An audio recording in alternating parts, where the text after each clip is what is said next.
Good afternoon, ladies and gentlemen. Welcome back to the APAC HealthTech Innovation Conclave. It's a two-day conclave, and today is day one. Morning, we had a very insightful inaugural session where the different policymakers from the health front, from Niti Aayog, from health secretaries of different states, who sort of laid down on the policy formulation side what sort of roadmap the health infrastructure and the healthcare ecosystem across the country is taking. We had a couple of interesting industry discussions, and then we had one panel which was also very insightful. So now we have this panel on reshaping the digital infrastructure in the healthcare sector, especially in the new normal post the pandemic situation that we have been facing for the last couple of years. It's my pleasure here to introduce this. By the way, my name is Rajneesh, and I'm the editor of APAC News Network. And it's my pleasure to introduce the very esoteric set of panelists we have with us today. So we have with us today Dr. S.K. Meher, CIO of All India Institute of Medical Sciences, AIIMS. Welcome, Dr. Meher. Thank you, sir, for inviting me. We have with us Shuvankar Pramanik, the Deputy CIO of Manipal Health Enterprise. Welcome, Shuvankar. Thank you. Good afternoon to all. We have with us Avanthika Raghu. She is the CEO of Technology and Business Development at KG Hospital. Welcome, Avanthika. Thank you so much. Great to be here today. Pleasure. We have with us Dr.Avinash Nanivadekar. He is a cluster COO Diagnostics at KIMSHEALTH of Thiruvananthapuram. Welcome, Avinash. Thanks, Rajneesh. Happy to be here. Thank you. We have with us Bharat Gera, the Strategy Advisor Digital Transformation at KIMS Hospitals. Welcome, Bharat. Thank you so much, Rajneesh.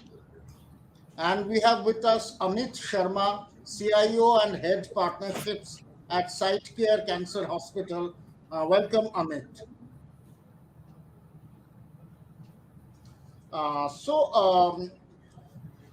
When we start, perhaps the best way to start this discussion, we are talking about new normal, but if we go back the last 1.5 to 2 years, healthcare has been perhaps the sector which has seen the most activities, and that's for obvious reasons.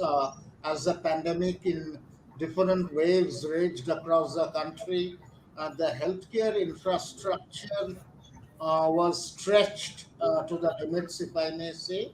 And largely what we have seen, extensive digitization of that sector has been one of the catalysts that helped the healthcare segment to sort of mitigate some of the challenging situations that took place. So I would like to start my first question with Dr. Meher. If we look at the overall digital infrastructure of hospitals, what are the areas where in the recent times the maximum upgradation in that digital infrastructure has taken place, especially during the pandemic? So very briefly, if you can sum up what are the digital infrastructure upgradations that Indian healthcare has seen in the last couple of years. Over to you, Dr. Meher. Yeah, during the pandemic, we have learned a lot, and we have taught a lot to many people. Because AIIMS is not a hospital. First of all, you have to understand, AIIMS is an institute for the objectives is the research is the first objective. Next is the education, and for this too, we need the hospital. So all the things are very important for us. When the pandemic has declared, at that time, overnight. We have to give the facility to the patients. You have to give the facility to the patients who are already admitted. We have to give the facility to the people, those who are working in the AIMS, because we have to be make them uh, trained to how to treat to the patients in the infection time, and many things we have to demonstrate to the other hospitals that how to deal with this pandemic. So for this, the infrastructure what we have at that time, uh, because just I am give you a small example to you. Uh, I have around 90 servers in high-end server is working 24 by 7 in my data center, and we have around more than 300 virtual server is working. Still, the infrastructure is not sufficient. My storage is 5 petabyte. That is also not sufficient for me. And in the meantime, the pandemic has come up, and we have survived also in this infrastructure. But the main technology which we have been introduced during that period of time, telemedicine already been it was been running since 1999, so that is not an issue for me. Issue is that in the pandemic time, you can't move in such a big campus, and from the to locate to the right instrument in the right place in real time situation, it is a big task for us. So we have installed the real time location system, RTLS. RTLS has been installed here to locate our movable healthcare equipments, healthcare workers, which those who are in the hospitals. This is the one thing we have done it. Another one is the we have already been installed uh, in the laboratory, that is pre-analytic and post-analytic systems in the hospital with IOMT interface, which is totally a not in a paperless, but it is also a touchless. All the samples that has been handled by the robotic hands to do the test. Just interface to the patient is that you have to extract the sample from the patient body. Otherwise, rest of the things it is totally a paperless. Third thing is that how to survive in the pandemic. Pandemic is not a one wave. We have faced the three waves, and the first one is the very premature way we have handled it. Second one is we have handled very maturely, and third ones because of we are very mature. That's why it was not a problem for us to handle the third way. But in the meantimes, what we have done it, we have used some bots applications to screening the patients because people don't want to touch anywhere. The doctors don't want to touch anywhere. So that's why we have to screen the patient in such a way that the right patient can be moved in right place and right specialist. That is one thing we have done it. Another one we have done, you have used many apps which can be monitored remotely. One app was very popular. It has been already been published also in a major journals. That is anticoagulant apps for the cardiac patients, and it is a apps. It is used by the anticoagulant patients who are in different locations. Many patients from the northeast, Bihar, West Bengal, Orissa, and through these apps, they can put their laboratory investigation reports online. Automatically, the system will generate whether you need a consultation or you have to continue with same medications or something. That is totally AI based tools. If the tools will ask, no, you need a doctor intervention, so they can remotely log into the doctors they can take the treatment. So these sort of things we have been experienced it and use it, and after that we have developed it, and all our application is developed in house. It has not been outsourced. The in-house team, it has been developed. We have developed a tool. It is uh, it is a open source tool, because government of India is promoting us that you have to go for a open source, because AIMS is running in a public money, and as per the guidelines we have to use the all the open source tools. For this we have got a ready-made Raspberry Pi, and we have to customize that device, and we have made a IOMT device which can be integrated with our merge servers to the different equipments within the hospitals, and which can take real-time data, and it will fetch to our database, and immediately doctors can get the alert and give the treatment to the patient. This is the another device which has been in-house been developed. It is not any third-party development. Next one is that already I have told you, it is not a hospital only, it is an institute also. Institute, all the teaching programs, research programs, admissions, all these things, it has been done in time. On time it has been completed. That's why we have used robotic process automations in many hospital and in many examination environments, where the assessing of the students, admission of the students, all the certificate verifications, photographs verification, everything it has done through RPA. So this sort of infrastructure we have been placed within our hospitals, within the institutes, and within the premises also. Okay. And it is been helpful to us and to the patient also, because the objective of this institute is that we have to give a quality of care, quality of teaching, and good uh, clinical effectiveness to the patients. All these things it has been done during this pandemic time because of these infrastructures. Over to Anchor. Okay, thank you, Dr. Meher. You have very extensively mentioned the things that AIMS have done from the mobile apps which are connected to telehealth to different technology used like Internet of Things or the RPA that have been deployed. So I will come back to you and the other panelists specifically on some of these technologies. My next question to you is Dr. Avinash.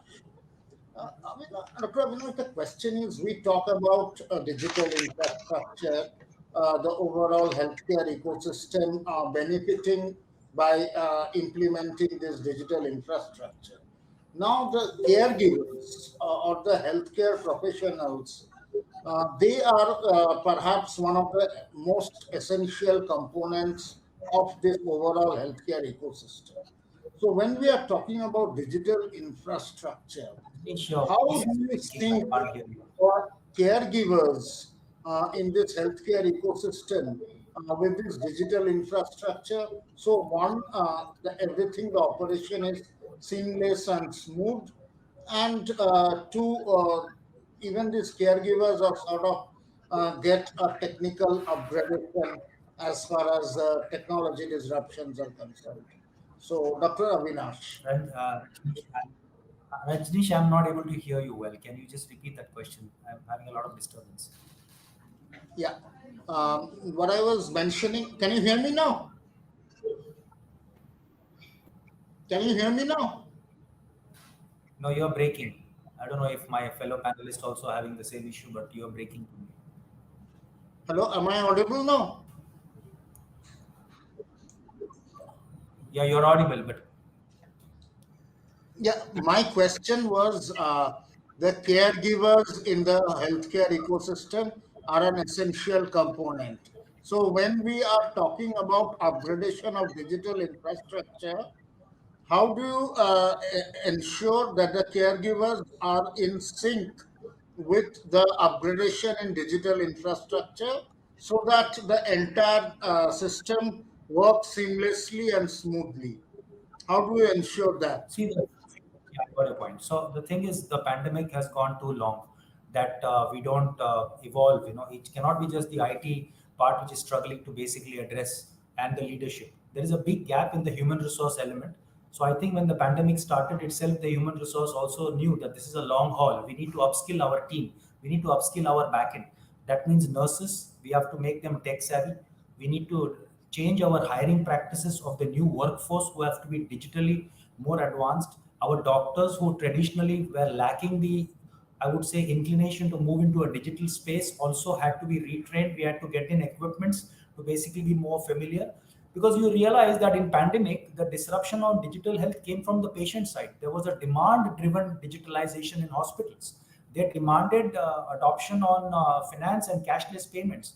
Many of the hospitals wanted to make sure that their integration got completed because there were a lot of procrastination on budget and investing in the digital space. So I think this was a wake up call. So as a caregiver, definitely it is not just the doctor in isolation, because in the pandemic about 60 to 70% of the burden of caregiving was on the nurses. It was through the allied health services. It was integration, simple things like integrating the lab reports to ICMR portal, which required digital interfacing within the labs. So the technologists in the lab, the radiographers who were working on the AI platform, the technologists in the lab who were uploading digital platform things, adopting to AI technologies, IOMT, they also had to kind of fasten their, I would say, on-the-job training. So it was a big issue for all the IT departments to basically put in infrastructure to make sure that the infrastructure is low cost. It is what you say sustainable in the long run. You cannot have just a pandemic investment. It's a long-term investment, and of course, reskilling, upskilling, and skill creation within the workforce itself to combat and to give the best of care that you want to give. Thank you. Thank you. My next, I would come to you, Shuvankar.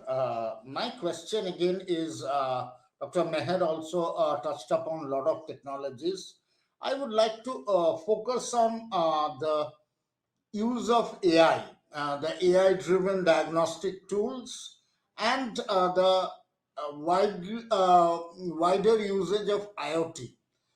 So specifically on the wider usage of IoT and the AI-driven diagnostic tools, how have they been deployed, and what has been the benefits derived out of these deployments that you have seen, Shubhankar? Yeah, thanks. I got your questions. And IoT in particularly clinical sites is developing. It's not so matured in from Indian clinical practice context. And IoT and AI, both sides. Particularly AI, when you are applying AI, means you have some good sort of data where your all algorithms has been defined.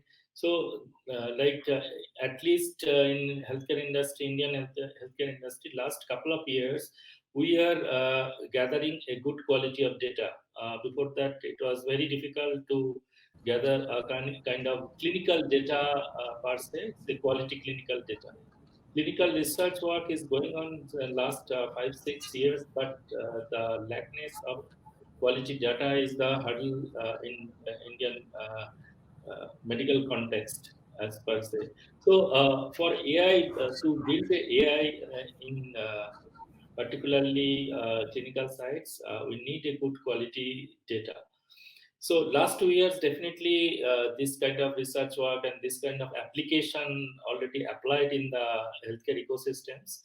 And as my co-panelist told, that in the pandemic era, there are definitely a lack of kind of shortage of your medical staff, medical resource, and how you can, as well as you have to have a great pressure of your work, volume of your patients. So you have to handle in both sides to automate whatever possible manner IT already helped in the systems. And AI is one of the part where you can save your man hours in clinical diagnosis and clinical decision making systems also. So still it is not a perfection level, I must say, but at least for the clinicians, they can be guided some sort of options, and they can select whatever the best manner, but they can save their clinical decision making systems also. So this is a great help. And IoT recently, it is a kind of business help, because IoT was not used in pandemic time, whatever my experience is. Recently now healthcare business are looking business vertical in digital healthcare systems, and now they are applying kind of home care systems, how post-surgical care systems through IoT, and they are placing many monitoring systems through IoT also. So it is helping your for new business also, and quality data also, and definitely post-care monitoring systems also. So IoT is just started their journey. I must say it's just started, means 1 year, 1.5 years. We just introduced IoT in the healthcare business, and definitely it will be a great help for post-care healthcare business. Okay, thank you. Next time we'll come to Avanthika. My question is another important aspect we have already heard from some of the panelists of this digital infrastructure is the advancement in telemedicine or telehealth. Now, coincidentally, in fact, when the pandemic started, the telemedicine guidelines were passed around that time only. So my question is, and obviously the adoption of telemedicine during these COVID times have increased manifold.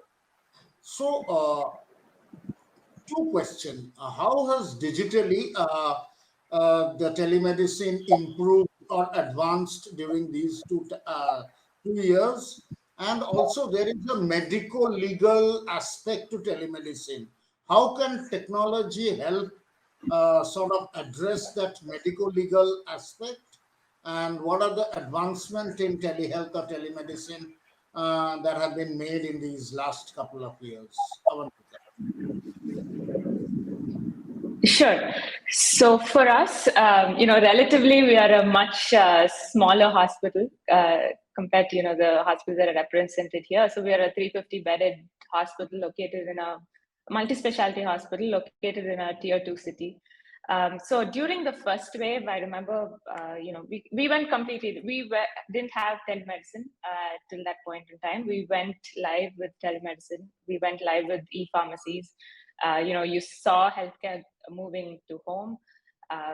There was more increased adoption from the doctors and also from the patient side, right? So we had already had a patient mobile application, which the downloads just skyrocketed during the first wave, stuff like that. So we definitely went completely digital in the first wave. But for us as a hospital, yes, the pandemic, accelerated improving our digital infrastructure in certain ways, like the telemedicine and home care and all of that stuff. But our priorities really, we had a roadmap for digital transformation coming in, and this definitely helped certain parts, but there are areas that we need to still up our game to be more mature, to handle a lot of AI, to handle all the ML, and so there's still a lot of work to do. In terms of your second question, with respect to security, the guidelines have been published. The doctors are more willing to use it. We ensure all our sessions are recorded and stored for posterity in case of any legal issues. We get our necessary consents, and all of that is in place to ensure, medical legal compliance with telemedicine. Yeah. Okay, thank you. Next, I'll come to Bharat. My question is, when we talk about digital, sometimes we tend to ignore, but many hospitals are adopting a platform kind of approach. And when you are saying the platform kind of approach, one important component of this overall healthcare ecosystems are the patients or the people who are coming into the system from outside. So, in case of hospitals adopting this platform kind of infrastructure approach, platform kind of digital infrastructure approach, how would you synchronize the entities or the patients who are coming from outside so that the overall model works very seamlessly? So, what are the milestones in that digital roadmap on a platform based model, Bharat? Yeah, thank you, Rajneesh. I've been advocating or evangelizing the platform approach to technology in healthcare for a while now. And once during the pandemic, it became something that was more appreciated. Now, just when the pandemic started, I remember I surveyed the leading CIOs across the country, and I found that one third of the hospitals from the leading CIOs were absolutely not had never done telemedicine before, and the rest one third had done it, very marginally, and only a very small percentage really had done it intensively. So we all know that telemedicine took off during the pandemic, and we all know that there was a huge adoption. I'd done the telemedicine registry where we had surveyed over 150 products in the market, and we had looked at what could be used at the hospitals.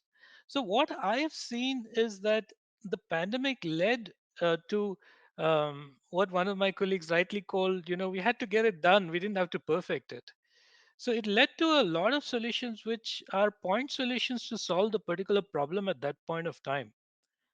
But if we look at what needs to be done, some of the areas that when you build systems in silos, what really happens is there are three major impacts. One is that security is always a question mark, especially when you go digital and you have mobile phones, mobile apps, and you have IoT devices. Incidentally, IoT devices are very prone to it. I heard a mention of Raspberry Pi.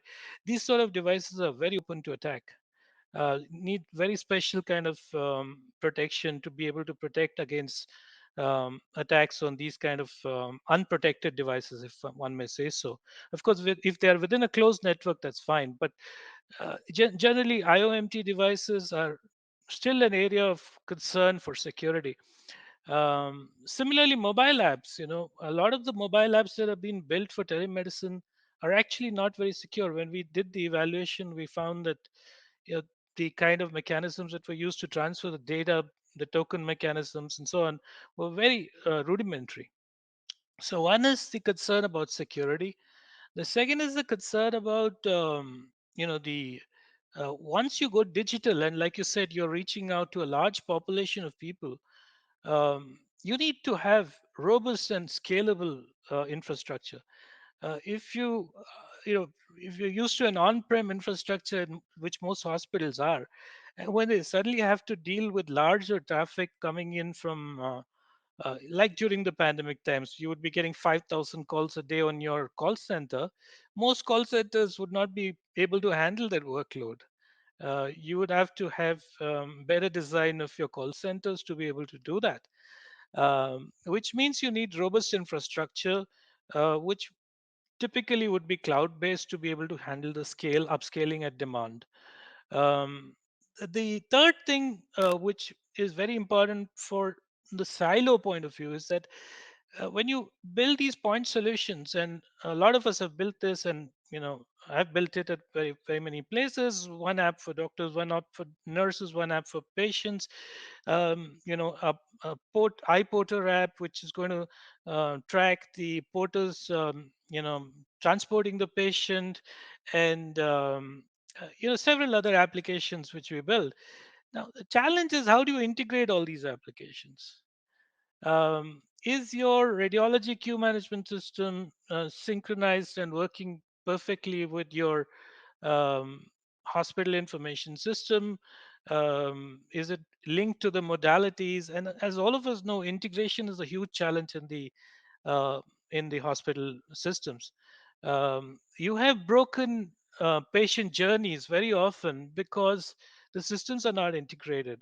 You have visibility which is not complete as it's required. Maybe you have not linked or integrated your ICU monitors to your electronic medical record, and then you really don't have a full longitudinal patient record. um, your OP and is not fully integrated. So you need a strong integrated EMR solution to be in place. And the answer to that is platforms which have been designed. For example, there's one designed for NIMHANS, which was just recently spoken about by the finance minister in the budget speech. It has been devised very well by Triple IT Bangalore, where privacy by design is built into the platform. The ability to create a longitudinal health record is built into the OpenEHR framework that has been used there. The workflows are, the access, the authority levels for access of the system, they've been designed into the platform. I think most hospitals, and especially smaller ones, cannot afford to do this. Even larger ones, I feel, cannot spend these kind of budgets to um, bring their hospital information systems to this level. And I think digital wave after the pandemic has firmly established the need for a platform-based approach, which can be used effectively by building a whole lot of things, whole lot of applications around this platform. Now, the challenge about bringing patients into it, I presume you're speaking about patients who don't use, digital applications, or you're talking about people who are in the Exactly. country. Oh, no, okay, you're talking about people who don't usually access. Yeah, so one of the things that I tell most of the hospitals and where I'm consulting as well is, don't bank on this patient app to cover your 100% of the population. It's just not going to happen. It's even during pandemic times, it would have gone up tremendously. But if you got 10, 15%, 20% of your patients using the app, that's wonderful. But expecting 80% of your patients to use an app is not going to happen. What you need is progressive web apps. Just like you go to a restaurant, you scan the QR code. uh, One of the companies that I advise, Best Doc, has built this for inpatients. So you just, every bed has a QR code. You scan the QR code, and you ask for your food order. These are the things we need. Patients are unlikely to download an app for every hospital to visit. What is going to probably happen is the apps that have been built on the ABDM platform, like Briefcase, which is a PHR app, which works across hospitals and using the ABDM framework, the ABDM platform. I think that sort of a thing will fly in the future. So my take on this is the future lies in actually replicating what the government has done really well in putting together the ABDM framework for the ecosystem. Replicating and reflecting that in your internal systems is going to really do wonders for healthcare in India. Thank you. Thank you. Thank you. Amit, I will come to you next. My question is, we are talking about different digital interventions or infrastructure, and the hospital ecosystem overall has to handle a number of stakeholders. There can be IT companies who are helping with some of the infrastructure, certain system integrators who are ultimately implementing that infrastructure. Then there are not necessarily only the IT, but the medical technology companies who are providing solutions that need to be integrated into the system. We are talking about mobile apps, so certain ISVs might be coming and developing some of these apps and integrating it with the hospital systems. We are talking about IoT, so there can be the OT side of deployment happening. So when there are so many third party stakeholders coming system, How can a hospital overall manage these interventions from these different third party stakeholders, and at the same time run a safe, secure, as well as a smooth and seamless operation? How can hospitals do that? Amit. So, Rajneesh, you have actually touched a very pertinent problem that I'm sure almost all of the panelists who are there must have been facing in last few years. I mean, because of this deluge of the pandemic and then associated outcomes in terms of development of so many solutions trying to ease out the problems both for patient as well as for hospitals and also for some of the other party things. Hospitals have faced I'm telling you from my experience. We are comparatively the newest kid on the block and maybe the smallest hospital. Avanthika was mentioning 350. We are just 120 bedded hospital, and that too maybe operating at only 50% of occupancy. So it's it's difficult. I mean, I would say honestly, I don't mind saying this. For me, prioritization is the key. I mean, I can't respond to each and every request that comes to us, and neither of all any of us.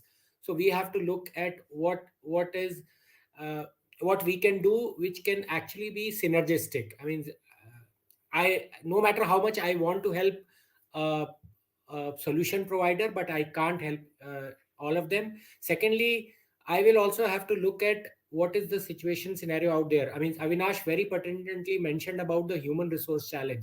A smaller hospital like us was facing this. I mean, where almost one third of our entire staff were down with COVID in those difficult time, or they have actually the attrition was so high. Now I could not even imagine kind of testing any new technology where the entire focus was to just run the operations. So now coming back to your questions, I think there were few areas where there was a very solid business case. Again, I think Bharat and Avinash mentioned we had to look at the ease of doing the thing or ease of rolling out the solution. So a very simple solution like a QR code for a payment is something which required no basic challenge for us apart from probably convincing the finance side of it, but again the customer was driving it. But then apart from that, I think we had to evaluate what what is installed or what is in store for us, how we could actually I would say, I mean, I would again very maybe straightforward say how it could help the operation in the hospital, and probably the least of the expenditure that I could think. I mean, there was no way of doing any sort of a bravado kind of a expansion mode in the technology side, where we knew that the current challenges that was facing us was to run the operation smoothly. So that's what we faced or what we did in last couple of years. Okay, thank you. So we have gone one round with all the panelists. I'll come back to you, Dr. Meher. Initially, you mentioned, obviously, we all know AIMS, and as you rightly pointed out, AIMS is not just the hospital, maybe the primarily the education and the research arms are the very significant for the country. And then obviously that is followed with a top-notch hospital also. You mentioned about most of the technology deployments in AIMS have been done in-house. And now we have seen normally in many of the hospitals, it's a challenge to do it in-house, and normally it's outsourced to third parties because obvious reason, people with relevant skill sets to do these are not available. So in case of AIMS, my question is, how do you manage, since your core expertise is in medical education and medical research, and obviously the hospital. So, in terms of having such a vast team with relevant skill sets, uh, and you mentioned about a wide range of technology deployments that you have done. So how did you manage? That's interesting to know in terms of getting those people with those relevant skill sets.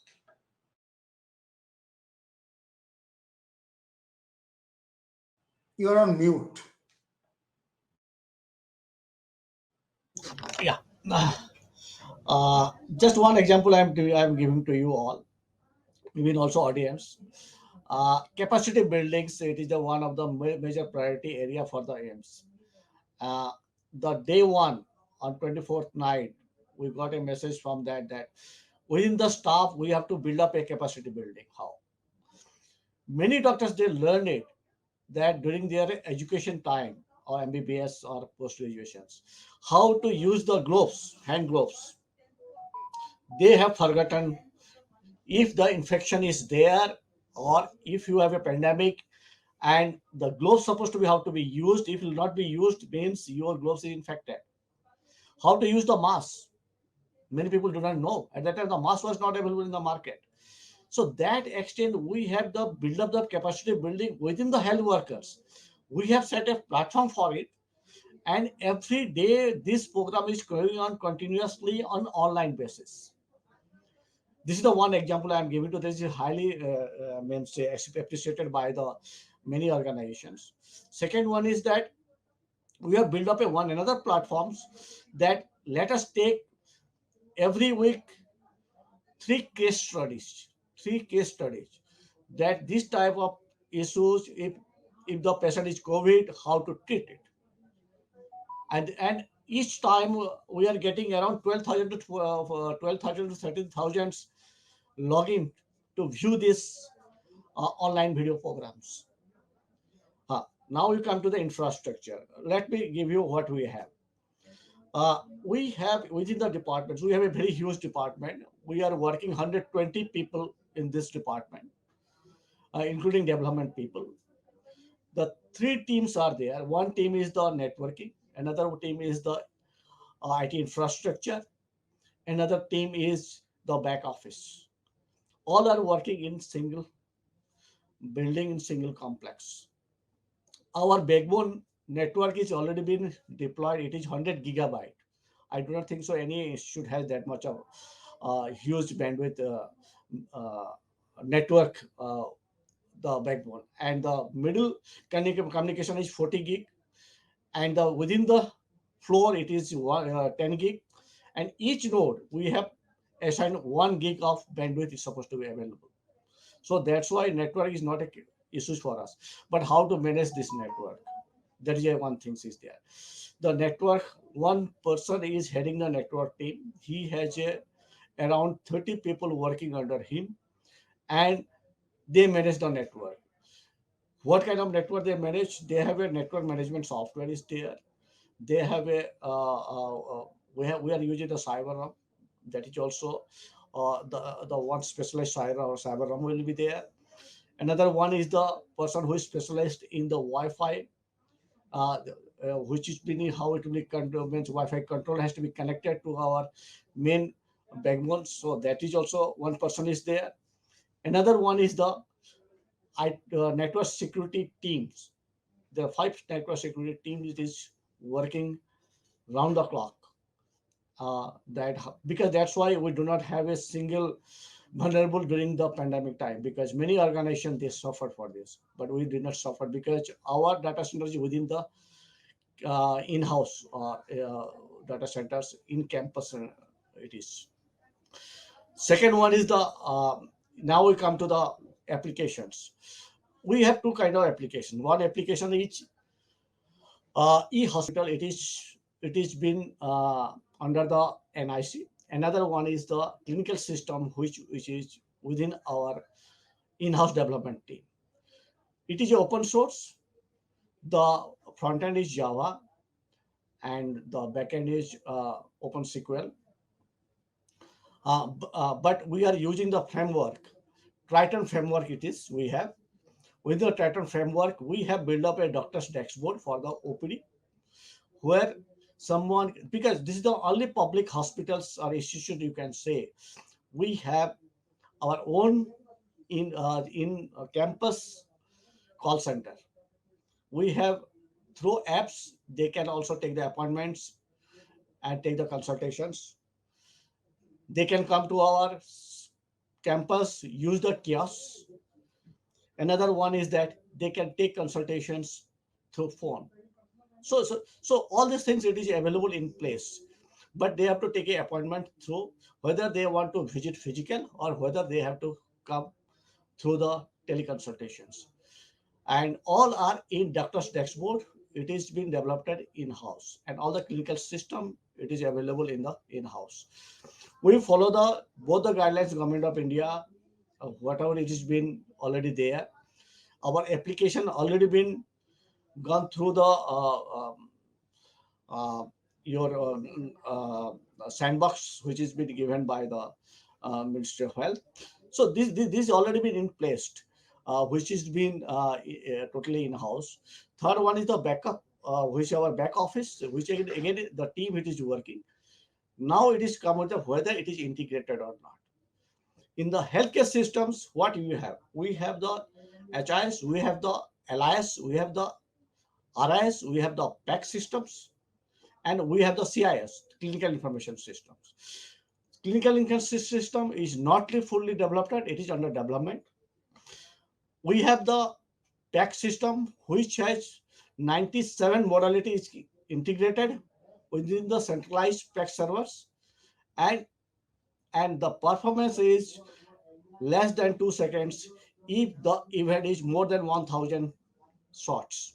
So the performance is very good, and it is open source raster. It has been implemented, but it is a third party one. Of course, it is a third party one, dedicatedly for developed for the AIMS only. The RIS, which is that is the also we are using the in-house RIS. HIS, which is been totally in e-hospital, that is developed by the NIC. The implementation issues we have defined. This is the first time in the country we have a team. It is called NIS, Nursing Informatic Specialist, which are interface with the doctor, nurses, clinicians to IT team. So what it happens, we should not have a gap between the doctors and us.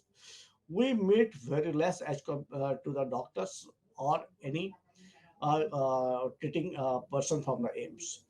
So these are the teams we coordinate. The main person from the heading the departments, it is the one of the main faculty in charge. He coordinate everything. I look after the infrastructure and the healthcare systems, whole healthcare systems I look after. My another colleague who is working under me, which look after the network teams. So we work in a team. Network is, it is outsourced, the outsourced person debate. The hardware systems, it will be outsourced. But the data center, some is outsourced, the hardware portion is outsourced. Rest of the things, the operating systems and your policy decision making for the data center security systems, already it is within our own team, they manage it. This is the way we function in AIMS. Okay. Thank you. Thank you, Dr. Meher. I'll come to you, Avinash, next. My question is on in terms of how is digital data being leveraged in the digital health uh, infrastructure, and more importantly, I'd like to focus on one part of this data, the predictive analytics on the data. How is it being leveraged to improve the quality of diagnostics? So, leveraging digital data and how predictive analytics on the data can improve the quality of diagnostics. Avinash. Thanks, Rajneesh. I think this is a wish list for majority of us. I don't think anybody can find an answer. I don't want to speak what I don't preach, but yes, we have done a couple of experiments on driving this data to kind of curate at least meaningful data to help some research companies who are into AI. But I'm saying there's a larger picture to it. First is to figure out whether this data is clean. Now, as Dr. Meher said, he gathered a lot of data. But how many doctors in AIMS have access to this data? What are the layers of difficulty in having this access? What is the consent format that we have taken when we have accessed this data? Are we able to sell this data to third parties, many companies, startups who come to buy this data?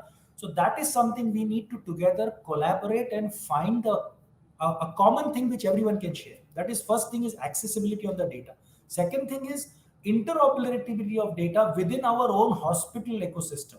I mean, today, I would say, because of the pandemic, a lot of things have opened up. At least the leadership, the so-called leadership of the hospital, suddenly decided that okay, digital health is really fact, and you need to invest here. So integration is important. Interoperability is important. Just integrating doesn't help. We talk about bidirectional lab flowing data, people are still clueless about it. I'm saying let's not work in isolation. So this is the second opportunity.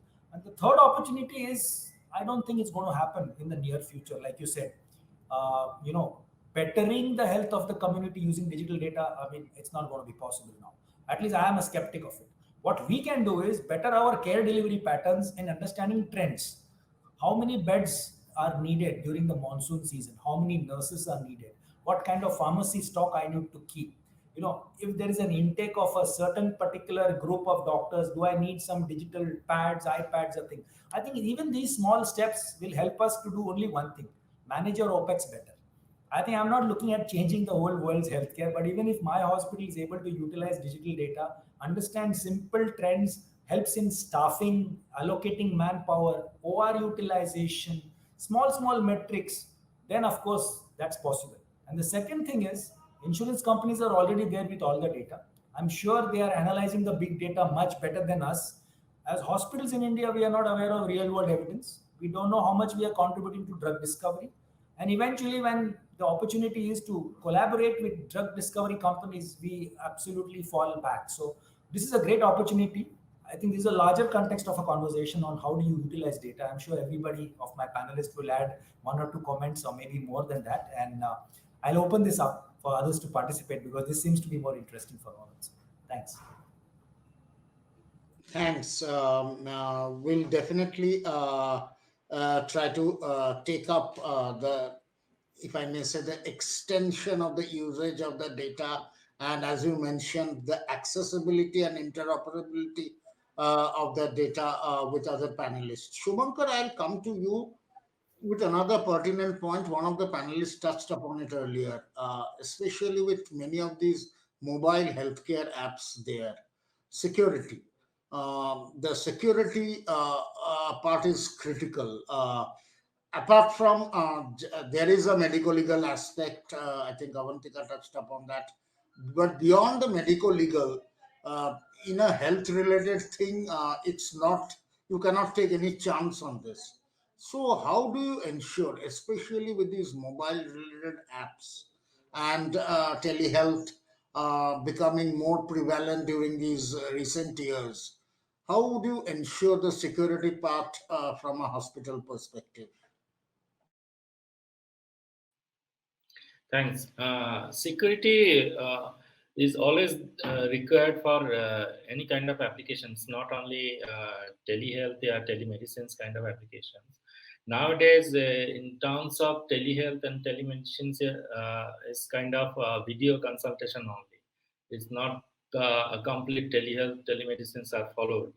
A few of the organizations definitely they're going through all kind of they are capturing parameters through the applications and remotely, and they are storing those data. So and parallelly now the infrastructure of healthcare IT is shifting on-prem to cloud. So definitely there is another reasons why data security is more required for patient healthcare. One is like patient rights, and for that also you need data security. So from CIO perspective, in a healthcare organizations, first you have to secure your whole database. It's not only a kind of telemedicine, teleradiology data. Whatever you are running on your patient operating systems in your organization, that database should be encrypted format, first of all. This is the basic requirement of any healthcare organizations. And after that, when you are plugging, you are opening up your systems, your environment for the others in terms of WhatsApp communication, in terms of patient tab, in terms of telemedicine, whatever mode is there. When you are opening up your environment to the public, then definitely you need what kind of data is flowing. Is it a patient demographic data? Is it a clinical data?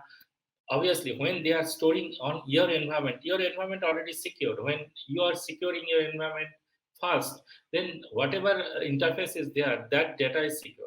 And another things, when you are using multiple vendor product, in terms of, as I described, that there are IoT applications are coming, AI applications, apps are coming. So you are using different vendor applications, and that those applications should talk each other. They should maintain the same standard. So like there should not be any kind of monopoly of the product, right? When you are implementing telemedicine's product in different area, in different product also, even that product should have some standard protocols where you can secure the data following that protocols.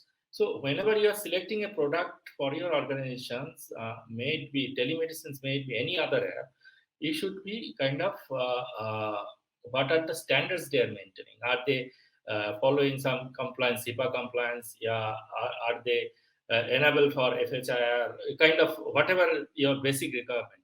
Once it is ensured and you have secured your core environment of your organizations, then it is always secure. And definitely it will be a credential base.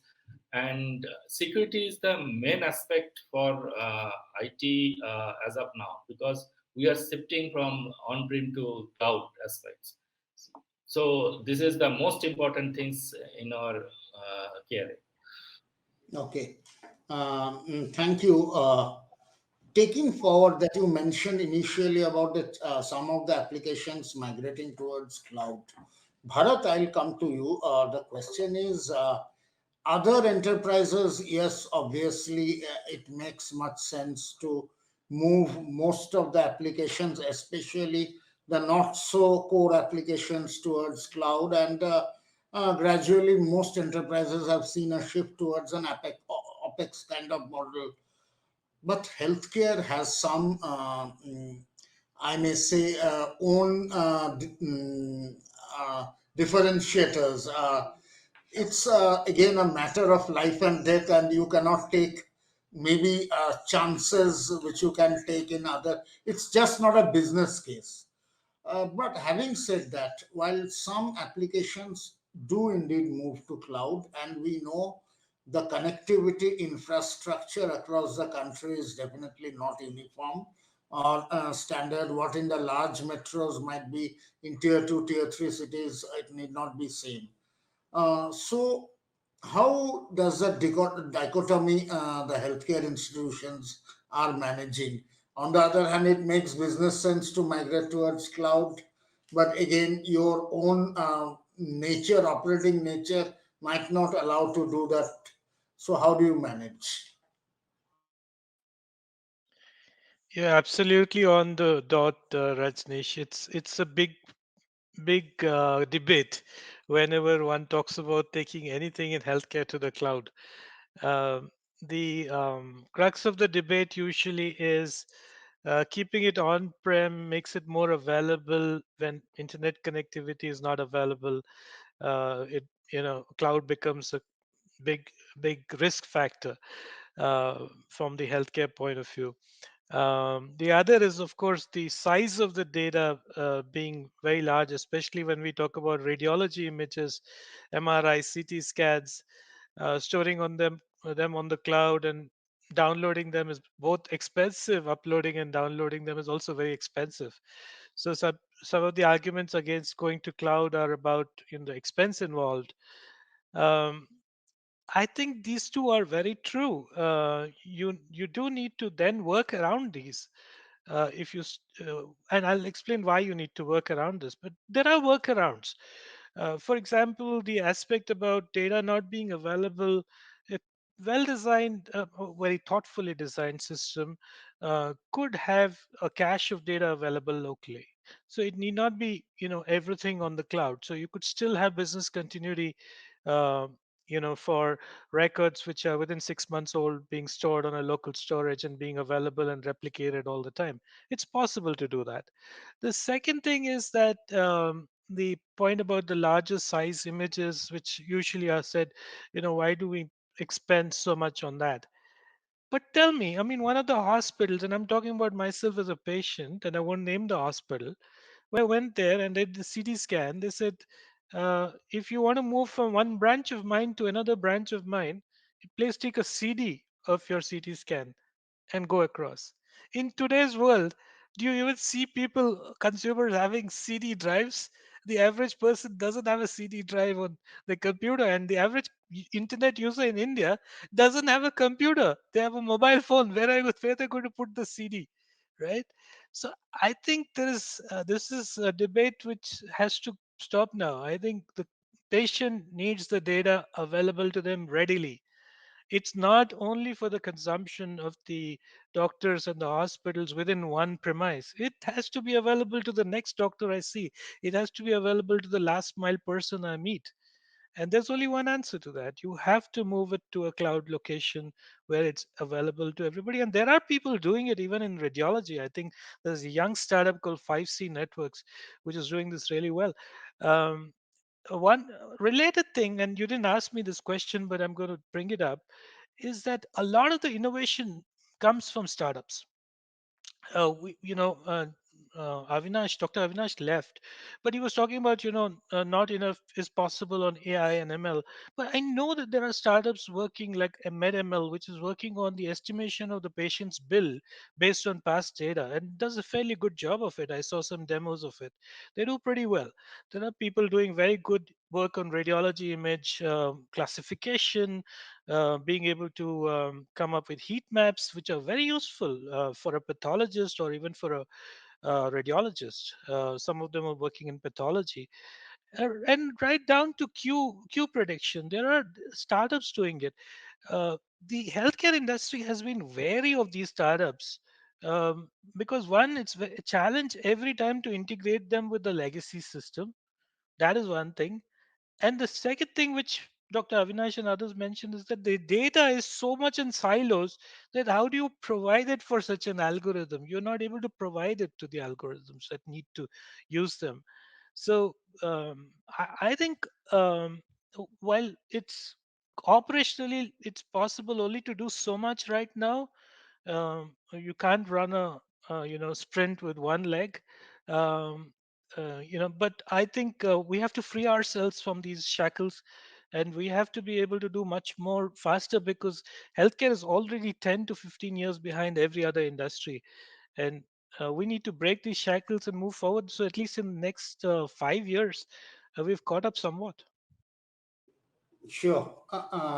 Understand. And you mentioned some of the applications which those startups can do, that are that prediction of the bill or the heat maps, which can be used for both radiologists and pathologists. Definitely, that can be very useful. I'll take one extension of what Bharat mentioned and come to you, Avantika, about what the patients ultimately need to access the information. They are not caring about what technology is being used. And especially as you mentioned earlier, that you have been operating from a tier two location. So my question is, across tier two or tier three, if we go to the Indian hinterland, not all patients or consumers might be equally tech savvy to access the information in the most technological way. So, one, how as a solution you look so that all the patients or consumers are able to access the relevant information seamlessly. And I'll just add an extension to that. Some panelists mentioned about the insurance sector, which is miles ahead in technology adoption. And Healthcare insurance. So healthcare and insurance are very closely connected now. What we have seen in many cases is because of the technology disparity between the hospitals and insurance, then normally there's a lot of delay or disputes or in the claims, insurance claims. For the again, the people who are suffering are the patients or the consumers. So, how as a hospital would you look to address these, Avanthika? Sure, Rajneesh. So before I talk about your question, I think coming from a tier two hospital, a small single location tier two hospital, I think hearing everyone talk about AI, ML, and predictive analytics and all of that, I just thought I'll give you a brief of how we are thinking of technology, right? So first and foremost, probably 5 years ago, we got the MIT team that developed breast cancer screening algorithm for Mass General hospitals and other hospitals in the US. Basically gave us a solution. You take it free, go implement it in your hospital. You'll be you can easily go adapt it. So but we were not mature, right? Like, what data am I going to train this model on, right? So I know we talked about pandemic. I know we talked about other newer generation technologies, for the lack of better word. But for us, really, the priority, regardless of COVID, has been to get the basics right? As a 48-year-old hospital, we have a lot of legacy. We have a lot of legacy in terms of systems, people have processes, everything. So just get the basics right was our focus for the past 4 years. So we try to look at technology in terms of patient engagement, like mobile apps, right? I know some of the hospitals here probably had mobile apps a decade ago, but we just rolled it out 2 to 3 years ago. In terms of clinical excellence, bringing in CPOE happened 2 years ago. And productivity in terms of putting in a VMS solution, all of that happened like maybe 2, 3, 4 years ago, right? Quality applications, infection control applications, all of that happened very relatively recently compared to the other hospitals here. And don't get me wrong, we did some fun stuff as well. Like, we use virtual reality to do studies, clinical studies on pain and stroke management and all of that. But the priority for us really has been to get the basics right? And then eventually, now I think we're in a state where we see we can take our technology platform to a next level. We're talking with companies to co-innovate this. Currently, we do all our development in-house as well, like AIMS. So that is something that we are progressing to the next level and sort of trying to jump to the next level of things.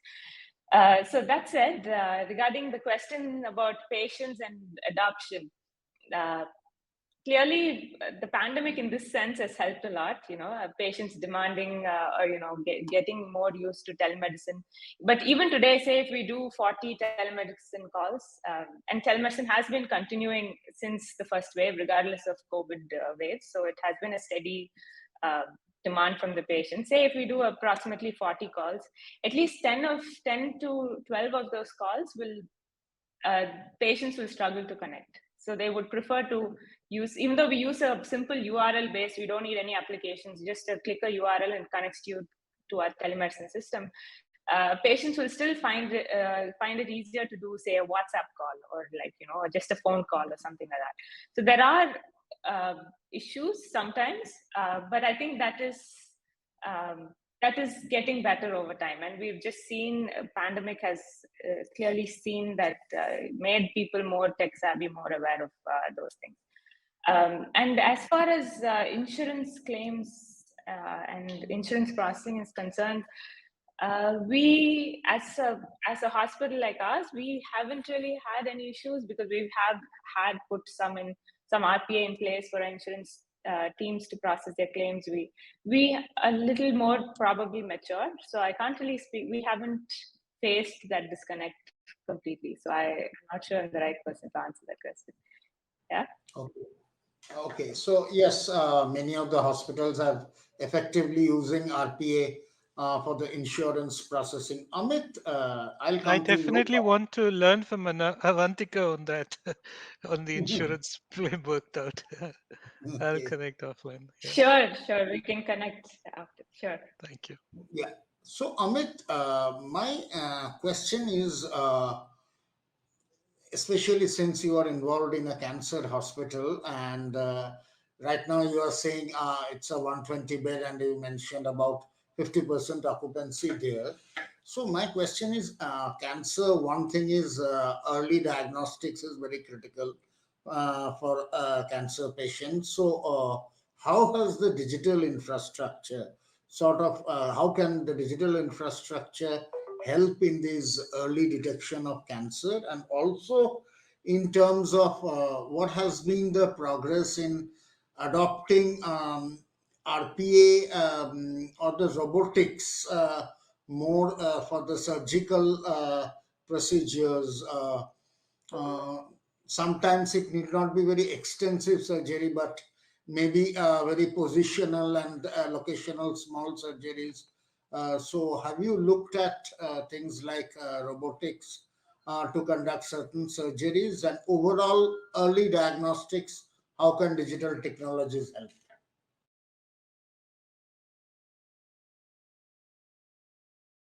You are on mute. So just to answer the second part first, no, unfortunately, we haven't dwelled too much into robotics because, as I mentioned to you, we are very new hospital, just invested in the overall infrastructure just 5 years back. So for us, obviously, any decision making has to go in line in terms of the return of investment. So robotics at this moment we have not evaluated for any of the major surgical site. Now, coming back to the use of digital in the screening, say digital means it's kind of become a way of life. To be honest, I mean, as a hospital, uh, or maybe as a group of people who are passionate to actually spread awareness about cancer, I think the maximum leverage that we did digital was in terms of raising awareness and utilizing that medium to reach out to as many people in probably the least amount of time, spending the least both efforts as well as the cost. So uh, that's the crux of the digital impact that I would say, at least that I personally faced or saw in this space. So just to give you an example, we are one of the few hospitals in India who run very robust cancer awareness programs with community schools. There are, in fact, two or three international schools who run specific cancer awareness sessions. And to that extent, they have set up the cancer awareness or cancer support fund to support patients. That was primarily as a result of a lot of our initiatives in the digital landscape. Now, using some of the digital kind of advancement in the screening space, it's there. But I mean, most of the tests are done in-house. Unfortunately, in cancer sphere, neither the delivery of the medication is of not much value, because most of the oncology drugs you just can't get delivered by e-pharmacies. So the patient has to ultimately come, and same is the case with the screenings also, because most of the screenings would require either a biopsies, I mean, or the mammograms or PET CTs. I mean, confirmatory things. So, unfortunately, no matter how much I say, but it doesn't work in our settings. So, what we did was to try use digital in a smarter way to reach to our patients, and also use some of the signals which are coming from the reports which are available with them. So we asked our patients who are on either new patients or on follow-up patient to share the reports and then use that signal. So we probably don't use the AI ML tool at this moment because we don't have that kind of volume, but that sort of an insight, that sort of a smart kind of management of report is done, and then we use it. Yeah, in the long run, probably in the near to short term, we would move into that direction. But since we are a single hospital, we don't have that kind of volume to very broadly think in terms of AI ML at this moment. Okay, thank you. And obviously, we all can appreciate in cancer cure. That's why my question was only on the early diagnostic part. Yes. After that, The treatment, you cannot do it digitally, obviously. So before I conclude the last round, I'll come to each panelist and very briefly, each of you have 1 minute. 1 minute, please mention one or two of the key digital initiatives that your hospital or institution plans to do in the next 3 to 4 quarters, I may say. So starting with you again, Dr. Mohan. Uh, can you answer the two questions the panelist has asked us? That is interoperability and data sharing. Yeah. Sure, please Yeah, go yeah, ahead. yeah. Yeah. And data quality also. Anyway, basically, this is a research organizations, and we are very hungry about data. Without data, you can't do any research, and that's why data is most important for aims. Those who are coming for the higher studies and interoperability. I'm talking about it. I have already told you that we have a HIS of NIC. We have clinical information system in house. We have our own RIS. We have an open source packs is installed. All are integrated, and we follow the Indian standards, which has been defined by the government of India, EMR standard 2016. This is the means when we'll develop in house. That's why you see, in house is a very expensive affair, definitely. But the need what we require, we do not have any product we can support to us, frankly speaking. So that's why we have gone for the in-house applications. Let's come out the background of my aims. Aims is using the IT system since 1965. We are the user of paper tap. At that time we have used it, and right now we have the supercomputers. So the literacy level here is very high. So it is not required much to teach to the users that you have to do this. The doctors, the consultants are so trained that they ask something new which I never heard about. Frankly speaking, they are so used to the internet, and they come up with a many solution is there here and here and here and where. So they come up and they talk to us, but we have made a plan.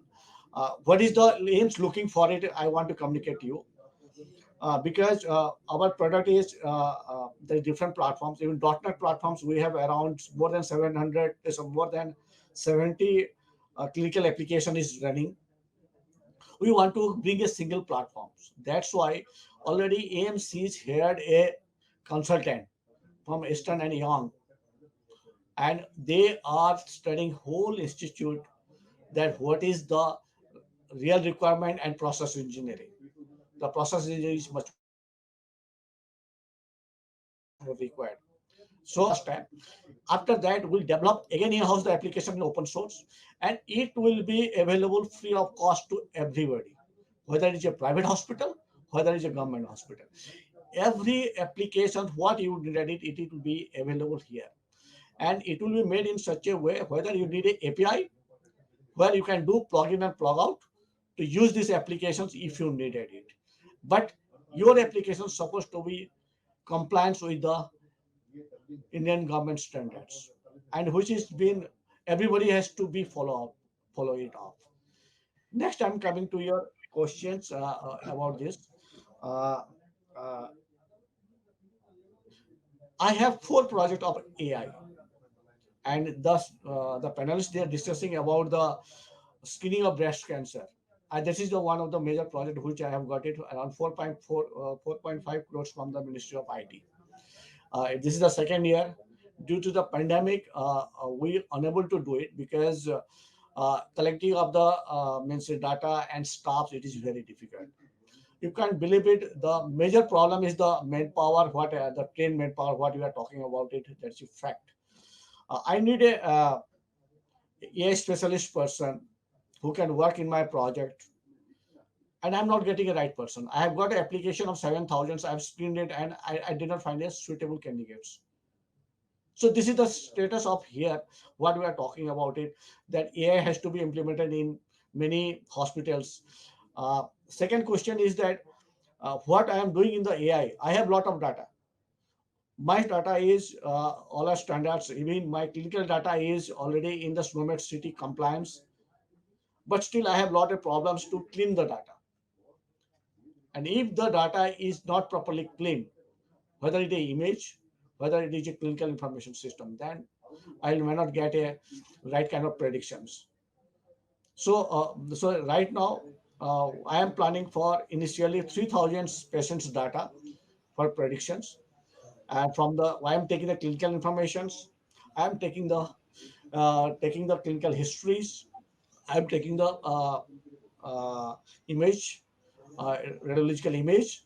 Uh, I have annotated around 2,000 something images for the cancer tumors. It is from the CT and mammogram. But problem is that when the model is already defined, it is developed by AIMS and CDEC. But right now we are in the testing phase. This is the one thing I'm Okay. talking. Okay. I'll show you another 1 minute. Yeah. Another one is the ovarian cancer. It is similar to the breast cancer and the ovarian cancer. We are developing a tool because this is the one important information to I want to give to audience, that many ovarian cancer from the rural side, they are unable to detect it in time, and when they come to the hospital at that times, there is no scope of any further treatment. In that cases, what you have developed a one pencil sized camera with light. Any Anganwadi, they'll go around the villages. Okay, then he has the symptoms, any bleeding system symptom or something, means white discharge and all these things. They put this, take their image. After that, take the saliva off from the vagina, and they will take a uh, image of that to us, and we are going to develop a one applications. It will be a mobile lightweighted apps for the mobile. Another one is our own models within the system, and they can predict it, and that data can be transferred through the mobile so that it will be more accurate. The test data, what it is showing, it is about to be 67% prediction rate, it is there. So that's why we want that thermal scanning of the saliva. If it will come, and when we'll test it, then it will go up to 80, 83, 84%. We are predicting it may be. But when it is more than 60%, nearly 70%, then you can use that model. So right now we are not ready for it. So this is one of the means research where I'm talking about it. Second thing is that for the app development, because we are using a Flutter, the open source Flutter, and for the IoT, we are using the open remotes as a middleware, which is being integrated with our inside the policy of uh, IT security systems. So that's why we are in the within the campus.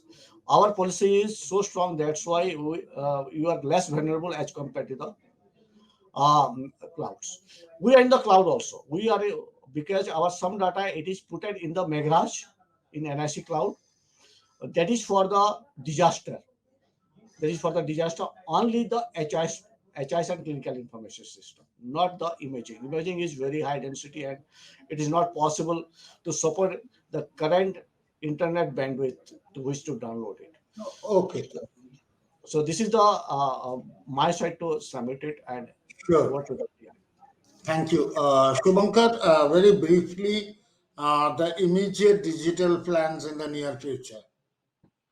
Yeah, two immediate for next 1 year for our organization is one is like to build a digital culture in house. That is more important. And second for patients, care at home. Care at home has many components like your teleradiology, telemedicine, everything, like e-prescriptions, all these digital components as a bunch of product.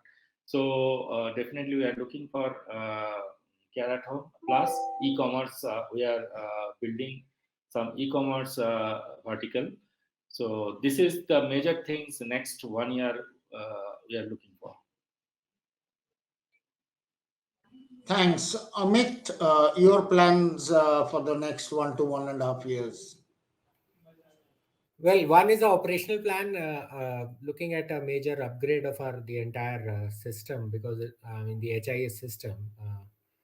But as secondly, for us also, I think uh, the home care is one area where we definitely would like to focus in terms of an extension of care, because more so with this pandemic we have realized that if there is a proper way of handholding the patients to home, then there could be a lot of opportunities once the disease is diagnosed correctly and the initial the major treatments are done. Then a lot of these hospital visits can be reduced, which is helpful for everyone. So I think the focus in terms of integrating the hospital and the home care, and obviously something on the smarter solution, uh, uh, maybe point solutions. I mean, we are not looking at a big bang sort of a change of the environment or the landscape, but some pointed solution. For example, we were one of the few hospital to roll out the smart ICU concept, where it was managed by the trained intensivist sitting in their own centers. So something like that would be more an opportunistic scenario that could come. Great. That smart ICU is definitely a great concept. Bharat, your plans for the next few quarters? Yeah, very quickly, Rajneesh. And like Avanthika said, the first step is putting the house in order. And the way we are doing it is we're trying to, we're putting together, we've identified a way to do it, to put together all our systems onto one platform. The objective of getting these on the platform, we've identified 4 themes that we are going to build around this platform. One, like all the others spoke about, is care at home. The other is to improve the patient experience. So we're going to be already measuring TAT at each touch point of the patient journey. We're going to work, very intensely in that area using technology to improve TATs at every touch point. The third area that we're working on is on the digital medicine, where we're using devices, remote patient and monitoring devices, which can be used at home as well as in the wards. We have a nursing application which has been developed, which interfaces with uh, monitoring devices like stasis and wires and other sensors based devices, so that the load on nursing department goes down. um, we're also looking at stat devices which can be used in the emergency. But basically, anything that improves medicine side of it, the digital medicine as we call it.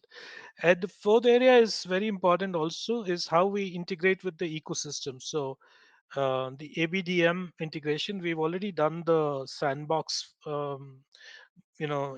experiments with on the in the connectathon. Our team was able to exchange data with the NDHM sandbox, and we feel that will be a big factor in integrating with the ecosystem. So that's our initiative for the next 6 months. Thank you. And the lady has a last word. Avantika, your digital plans for the next few quarters? Sure. So briefly, ours is two-pronged. One is, as a business entity, we're looking at growth. So with that comes, we need a strong IT background. With that comes a need to co-innovate and completely maybe replace what we have currently with, by working with a few companies. Can't really name the companies right now, but we're looking at that.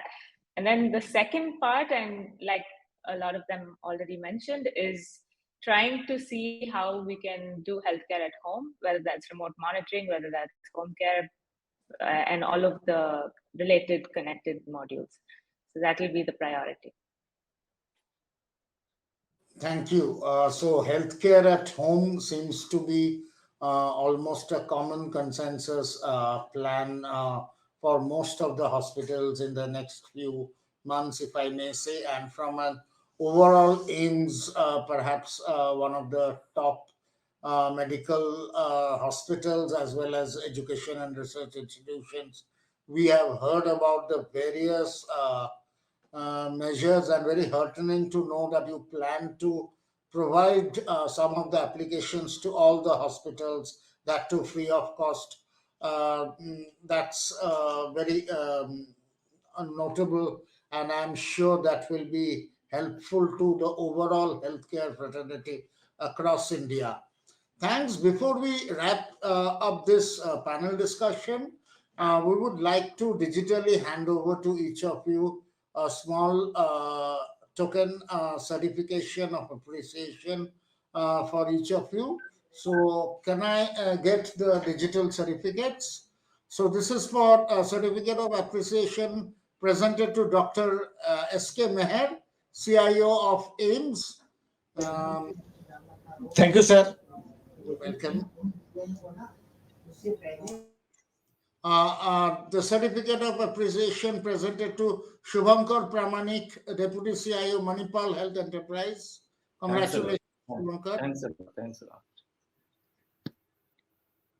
lot. Next, the certificate of appreciation presented to Avanthika Raghu, CEO of Technology and Business Development at KG Hospital. Congratulations, Avanthika. Thank you very much. Thank you. Certificate of appreciation presented to Bharat, Gera, Strategy Advisor, Digital Transformation at KIMS Hospital. Congratulations, Bharat. Thank you so much, Rajneesh. And great to And share the stage with such interesting people. Yeah, thank you. That's our pleasure. The certificate of appreciation presented to Amit Sharma, CIO and Head Partnerships at Cytecare Cancer Hospital. Congratulations, Amit. Thank you, Amit. Pleasure interacting with all of you. And Dr. Avinash had to leave minutes, but this is the certificate of appreciation for Dr. Avinash Nanivadekar, the cluster COO Diagnostics at KIMSHEALTH, Thiruvananthapuram. We will be sending across the digital certificate to Dr. Nanivadekar also.